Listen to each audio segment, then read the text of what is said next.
Chers amis, bonjour. Je fais une vidéo vite fait, vite fait sur le gaz. Je m'excuse pour la qualité de ma voix, mais c'est pas ma faute. J'écoute le téléphone sonne là et ça m'arrive souvent d'envoyer les commentaires par mail, comme ça ils les ont. Mais là, je fais en vidéo le plus possible, quoi. MeToo politique se prendrait-il les pieds dans le tapis?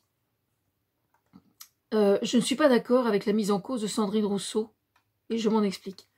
C'est un problème que celui qui serait potentiellement coupable se voit épinglé et sa réputation salie, notamment politiquement, et ça je peux parfaitement comprendre. Il y a juste un énorme problème, c'est que sur le plan judiciaire aujourd'hui, la justice manque de moyens, et malheureusement quand une femme porte plainte, on sait que statistiquement, hélas, très souvent les hommes ne sont pas condamnés. Donc ça, c'est un énorme problème parce que du coup, il y a des femmes, je pense, qui renoncent à porter plainte et qui préfèrent du coup essayer de résoudre leurs problèmes sur les réseaux sociaux sans que ce soit nécessairement dans des proportions énormes d'ailleurs.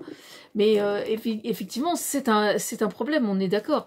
Mais le vrai problème, il réside dans le fait qu'il y a énormément de problèmes qui sont complexes et à partir du moment où un problème est complexe, on ne peut en aucune façon prétendre le résoudre de façon simple. Et donc ça, c'est un vrai problème. Mais je continue. Si certains à droite sont très contents de voir un tel tableau à gauche, parce que là, alors il y en a, ils se frottent à la bougez pas. Mais si certains à droite sont très contents de voir un tel tableau à gauche, et ce que ça induirait dans l'opinion publique, il ne faut pas oublier que les partis de gauche sont les seuls, je dis bien les seuls, à avoir prévu en interne une cellule dédiée à ce problème. Ce que se sont bien gardés de faire les partis de droite, tous confondus. Allez donc demander à Marine Le Pen si elle a prévu quelque chose en interne. Est-ce qu'il existe une cellule prévue pour le harcèlement des femmes au sein de son parti? Oui, c'est drôle, je reconnais que c'est drôle. Allez demander à Éric Zemmour s'il a prévu quelque chose dans son parti pour prévenir les femmes contre le harcèlement. C'est étrange quand même, c'est interpellant. Est-ce qu'au sein des Républicains, quelque chose est prévu contre le... Non, il n'y a que les partis de gauche qui ont prévu ça. Donc évidemment, c'est comme le thermomètre. Si vous cassez le thermomètre, vous ne pouvez pas voir qu'il y a de la température, et la température étant un symptôme d'une pathologie ou d'une maladie. Hein. Et bien là, c'est exactement la même chose. C'est ça le vrai problème. Bref, ils se sont bien, donc il ne faut pas oublier que les partis de gauche sont les seuls à avoir prévu en interne une cellule dédiée à ce problème. Ce que sont bien gardés de faire les partis de droite, tous confondus. Je veux utiliser pour cela l'histoire du thermomètre.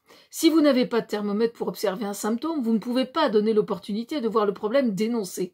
En ne prévoyant aucune cellule pour prévenir le problème, les affaires de harcèlement sexuel obligatoirement présents à droite ne sont pas dénoncées. C'est-à-dire qu'il ne faut surtout pas aller s'imaginer que dans les autres partis, il n'y a rien, tout ça roule. Putain, les femmes sont hyper respectées, il y a jamais d'allusion grivoise, ni quoi que ce soit. Alors effectivement, ça peut sembler être peut-être un peu trop là, à gauche, peut-être, effectivement.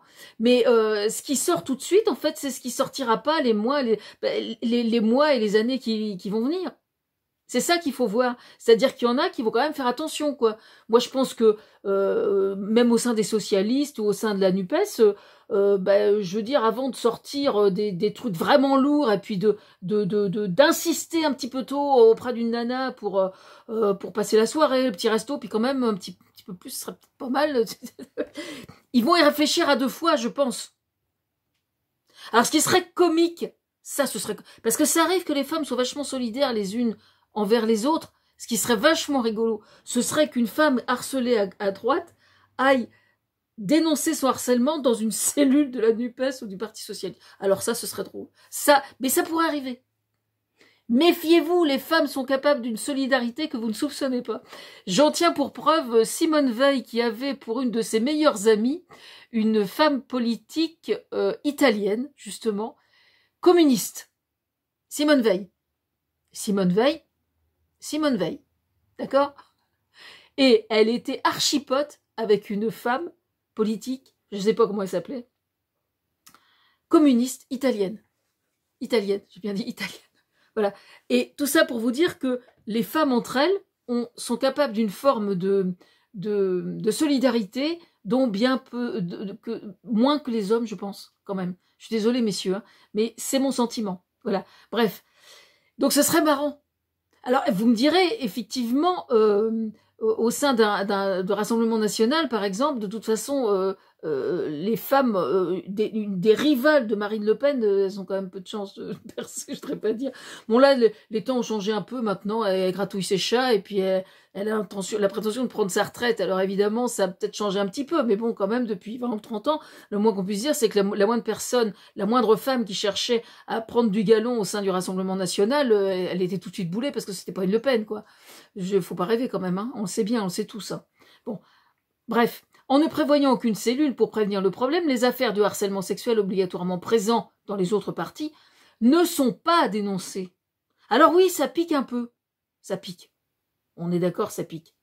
Mais ça nettoie en prévention ce qui ne va pas manquer d'exploser à un autre moment à droite.